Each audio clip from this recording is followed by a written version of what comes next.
আসসালামু আলাইকুম, আমি ডক্টর আদনান। ওয়ালাইকুম সালাম স্যার, আপনাকে কে না চিনে স্যার? আপনাকে দেখে তো বেশ সুস্থ মনে হচ্ছে। কি সমস্যা আপনার? আল্লাহর রহমতে আপনার চিকিৎসা আমি সম্পূর্ণ সুস্থ স্যার। আলহামদুলিল্লাহ। তো আপনি এখানে কি করছেন? আজকে একটু দেখা করতে আসছি স্যার, আপনাকে ধন্যবাদ দিতে আসছি। আপনার জন্য খুব ভালো মিষ্টি নিয়ে আসছি sir. Thank you so much. আসলে মিষ্টি খাই না, তারপর আপনি এনেছেন, আমি খুব খুশি হয়েছি। কার কাছে লাইছ শেষ না কেন? একটু পরে বুঝবেন কার কাছে নিয়ে আইছে। স্যার আপনার জন্য আমি নতুন জীবন পাইছি।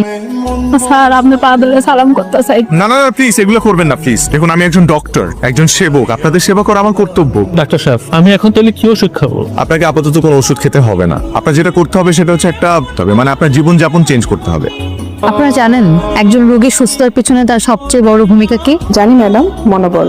Very good. ওনার পেশাটা মাপতো কি অবস্থা এখন? আপনার ছেলের খাওয়া দাওয়া ঠিক মতো করে? রিপোর্টও ভালো।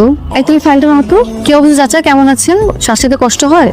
ঠিক আছে চাচা, আপনি ঘুমান তাহলে। শরীর ভালো আগের চেয়ে? ওনার যে সমস্যা ছিল, উনি যাই খেত ওনার বুক জ্বালা পোড়া করতো, অ্যাসিডিটি ফর্ম করতো আর বমি হয়ে বের হয়ে যেত। এটাকে মেডিকেল টার্মে কি বলে? Gastrointestinal disease.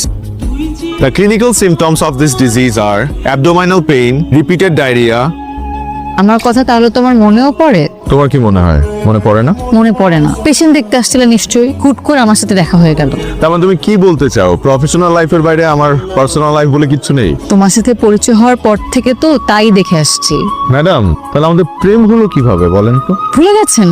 গ্রুপ স্টাডি করতে করতে, নোটস শেয়ার করতে করতে আর স্কেলেটন নিয়ে পড়াশোনা করতে করতে। এবার মনে পড়েছে? হিউম্যান সাইকোলজি আপনি খুব ভালো বুঝলেও হিউম্যান বডি পার্টস আপনি একটু কম বোঝেন। নাহলে এত রাগ অভিমান করতেন না। ম্যাডাম, এত রাগ অভিমান করা হার্টের জন্য ক্ষতিকর। হার্টে প্রেসার পড়ে।